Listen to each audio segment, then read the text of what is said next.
Loud speaker पर Hanuman Chalisa versus अजान का जो विवाद महाराष्ट्र से उठा, वो अब उत्तर प्रदेश से लेकर पूरे देश में फैलता हुआ दिखाई दे रहा है।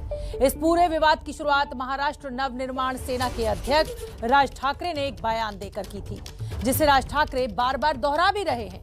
तो दूसरी तरफ बीजेपी के नेता भी हनुमान जयंती के लिए बड़ी मुहिम चला रहे हैं।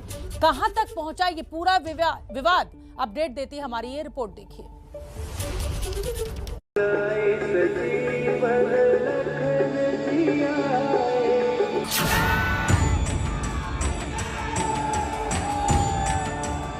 अभी सब घरों में और पूरा काशी मंदिरों में यही बजना चाहिए। अब दिन में 5 बार और कम से कम सुबह शाम तो हर मंदिरों पे ये बजेगा। पण आज 12 तारीख आहे, 12 ते 3 मे महाराष्ट्रातल्या सगळ्या मशिदींवरच्या मौलवींशी तुम्ही त्यांना बोलवून घ्या, त्यांना सांगा सर्व मशिदींवरचे लाऊडस्पीकर हे उतरले गेले पाहिजेत, खाली आले पाहिजेत। 3 तारखेनंतर तुम्हाला कोणताही त्रास आमच्याकडनं होणार नाही। कल हनुमान जयंती है, देश भर के मंदिरों में बड़े बड़े आयोजन होंगे, इसलिए राज ठाकरे ने जो बयान दिया और उससे जो विवाद उठा, उसे बड़ा रूप देते देर नहीं लगी। इस विवाद को अब पुणे से सामने आया पोस्टर भी खूब हवा दे रहा है। एमएनएस के एक नेता की ओर से लगाए गए इस पोस्टर में पुणे के मारुति मंदिर वाले खालकर चौक पर महाआरती के आयोजन का ऐलान किया गया। पोस्टर में लिखा गया है कि शाम 6 बजे हनुमान चालीसा के पाठ के बाद महाआरती होगी। इस पोस्टर में राज ठाकरे की तस्वीर है, जिसमें राज ठाकरे भगवा रंग का शॉल ओढ़े दिख रहे हैं। तस्वीर के ऊपर राज ठाकरे को हिंदू जननायक बताया गया है और नीचे लिखा गया है कि राज ठाकरे के हाथों हनुमान जयंती पर यह महाआरती और आयोजन संपन्न होगा। पोस्टर में भगवा रंग में हनुमान जी का चेहरा भी उकेरा गया है, जो क्रोधित मुद्रा में है। जानकार मान रहे हैं कि राज ठाकरे काफी वक्त से हिंदुत्व की राजनीति पर फोकस बनाए हुए हैं। शिवसेना हिंदुत्व के मुद्दे से दूर हुई तो राज अब हिंदुत्व के सहारे अपनी पार्टी को नई दिशा देने की कोशिश कर रही। इन सब के बीच ये सवाल और खड़ा हो गया कि क्या हनुमान जयंती इस बार सियासी रंग में रंग जाएगी।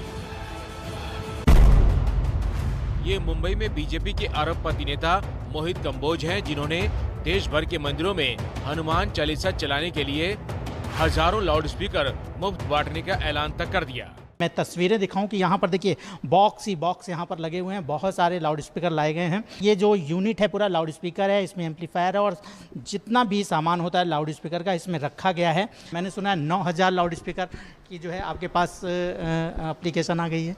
देखिए, जो मंदिर हिंदू देवी देवताओं के गीत, हनुमान चालीसा, शिव तांडव, दुर्गा स्तुति, ऐसे अनेक पूजा पाठ के भजन आने वाले श्रद्धालुओं को मंदिर में सुनाना चाहते हैं, सुप्रीम कोर्ट की जो गाइडलाइंस है या वहाँ के राज्य के हाई कोर्ट की जो गाइडलाइंस है उसको फॉलो करते हुए ये लाउड स्पीकर के ऊपर जो मंदिरों में लगाना चाहते हैं उनको निःशुल्क देने का काम हमने संकल्प ये नवरात्रि में लिया था, जिसका वितरण हम आने वाले हनुमान जयंती से चालू कर रहे हैं। कहाँ से इतने लाउड स्पीकर आ रहे हैं? देखिए, हमने 2 कंपनियों से टाइप किया, एक दिल्ली में एक मुंबई में। अभी तक 9500 मंदिरों की हमारे पास रिक्वेस्ट आई है। 9500 हो कि 9,50,000 हो, जितने मंदिर आएंगे वेरीफाइड मंदिर रहेंगे, जिनको ये लाउड स्पीकर की जरूरत रहेगी, पूरे देश में देने का काम मैं करूंगा।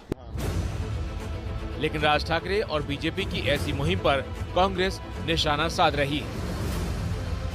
देखिए, वो जननायक हैं कि खलनायक है, तो आने वाले दिनों में जब महाराष्ट्र का माहौल एकदम बिगड़ जाएगा, जिसकी पूरी साजिश रची जा रही है, तब उनको समझ में आएगा। वो भारतीय जनता पार्टी के इशारे पे काम कर रही है, ये तो बात स्पष्ट हो गई।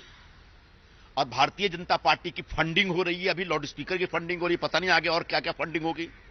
तो भारतीय जनता पार्टी को भी दूसरे के कंधे पे बंदूक रख के चलाने के बजाय साफ साफ बोलना चाहिए कि क्या कहना है, क्या करना है। तो ये जो लाउड स्पीकर बांटने का सब जो ड्रामा और नाटक चल रहा है, इसका एक ही उद्देश्य है कि समाज का वातावरण प्रदूषित किया जाए, तनाव पैदा किया जाए। लाउड स्पीकर पर हनुमान चालीसा वर्सेस अजान से जुड़ा ये विवाद महाराष्ट्र से निकलकर दिल्ली और यूपी तक पहुंच गया है। ये ताजा तस्वीर दिल्ली में जेएनयू के मेन गेट से लेकर सड़क और आसपास के इलाकों में दिखी। हिंदू सेना ने भगवा झंडे लगा दिए, पोस्टर भी दिखे जिसमें लिखा गया भगवा जेएनयू। आज सुबह हमारे नोटिस में आया है जेएनयू के सामने और आसपास एरियाज में कुछ फ्लैग्स और बैनर्स दिखाई गई है। हमने इसको तुरंत रिमूव कर दिया है और जो लीगल एक्शन बनेंगे इसमें हम ले रहे हैं। यानी हिंदुवादी संगठनों से लेकर राजनीतिक दलों तक सभी भगवा को अपने अपने तरीके से भुनाने में जुटे हैं। हिंदू सेना के नेता ने तो जेएनयू के बाहर भगवा झंडों और पोस्टर पर चेतावनी तक दे डाली।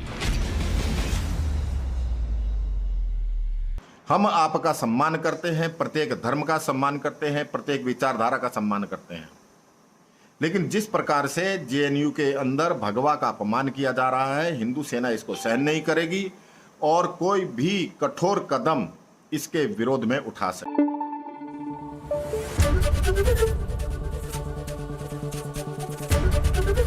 एबीपी न्यूज आपको रखे आगे।